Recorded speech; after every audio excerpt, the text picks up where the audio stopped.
www.hurricane.com and enter the promo code to unlock our best value. www.hurricane.com. I'm Don Lemon. This is CNN.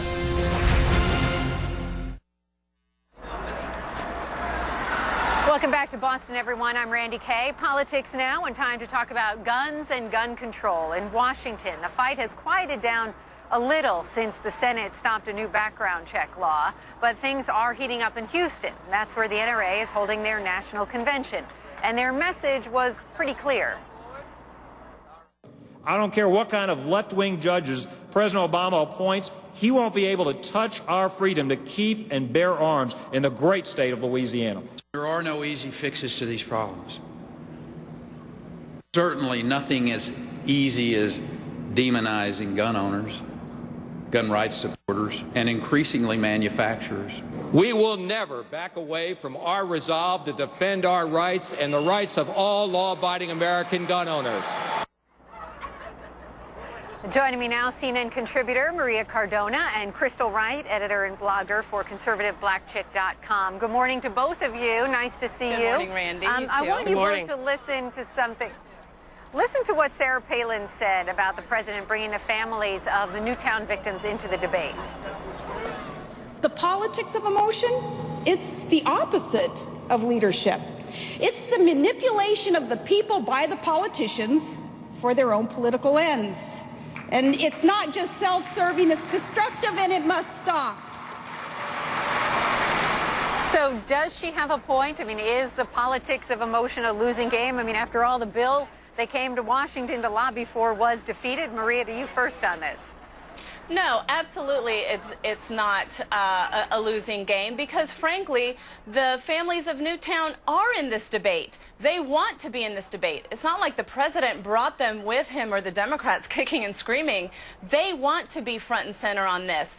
And this is evidenced by the town hall where Senator Ayotte is now getting a lot of heat for, where there was the daughter of the principal who was killed in Newtown, essentially calling her out for her vote on it.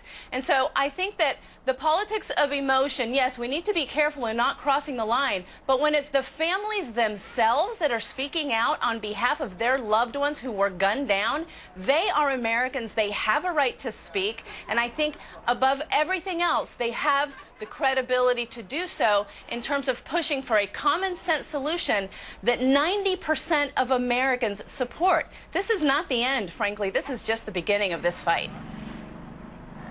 Crystal, want to weigh in? Yes, I do. I think that emotions do play a role in the gun debate. But back to Maria's point, the problem with this, and I think Americans, particularly Black Americans, are very frustrated, that the face of gun violence is overwhelmingly Newtown and white. And if Democrats want an honest, emotional debate about this and to deal with this topic with respect to facts, the number one killer of young Black men ages 18 to 34 in this country is guns. Since 1979, we know that over 44,000 Black children have been killed at the hands of guns. So the law, the Senate bill, would have done nothing to deal with that topic. And that's what we need to be dealing with, the real honest facts about this. I think having background checks, as Maria mentioned, is something that Democrats and Republicans had consensus on. And even John McCain, Senator McCain, who voted for the expanded background checks, admitted that it would have done nothing to prevent the recent incidents at Sandy Hook and Aurora and with Gabby Giffords. So let's have an honest debate. Let's bring young Black Americans into this. Let's talk about race, guns, and the breakdown of the Black family. I'm getting increasingly very upset at the direction that the emotional debate is taking. It's dishonest. Hey, Randy, can I jump in here? Because I don't think you'll hear me say this often, but I agree with 95% of what Crystal just said. Absolutely, we need to have an expanded debate about gun violence. And you've seen the president do this, and frankly, the First Lady do this when she was in Chicago talking about the young lady that was gunned down a week after she was here for the president's inauguration. So yes, we absolutely have to have an expanded debate. I disagree with Crystal because I think background checks would diminish that gun violence on the streets that disproportionately affects African Americans, disproportionately affects Latinos, and it is absolutely a debate that we need to have. And what I mean by this being a starting point, this needs to be broader, and it needs to include mental background checks and mental health issues. Okay, but real quick, Randy, on the topic of Chicago.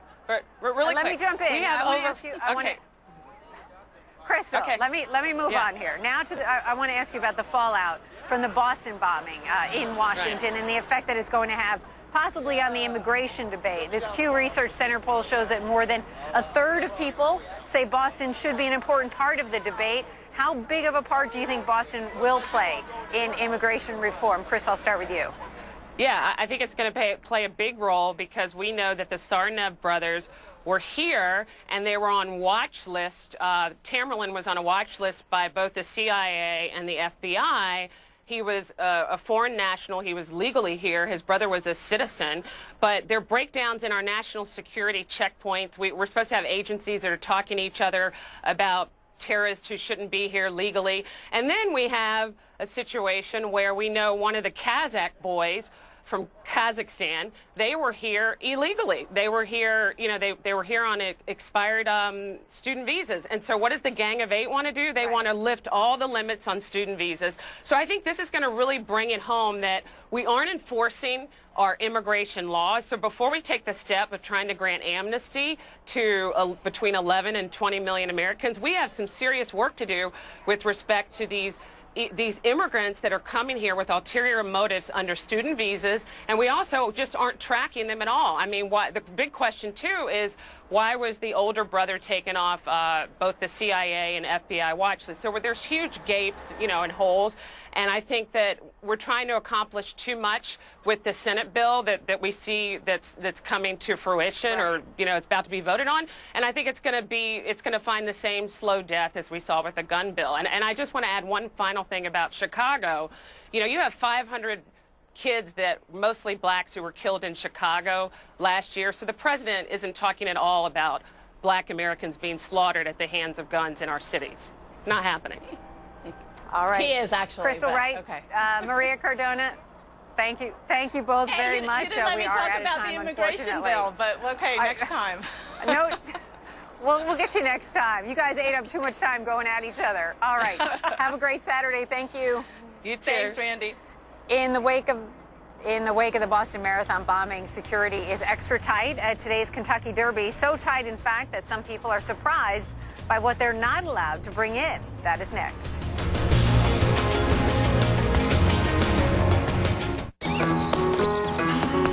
Even superheroes need superheroes. And some superheroes need complete and balanced meals with 23 vitamins and minerals. Purina Dog Chow. Help keep them strong. Dog Chow Strong. Do you own an oil company? Well, if you have mutual funds or a pension or other investments, chances are you do. Learn more. Visit energytomorrow.org. If she keeps serving up sneezes, she may be muddling through allergies. Try Zyrtec, powerful allergy relief for adults and kids 6 years and older. Zyrtec, love the air. What's up with the future of natural gas? Well, just look down, deep underground. That's where America's safely recovering more than a century's worth of clean natural gas. Plentiful, secure, and all American.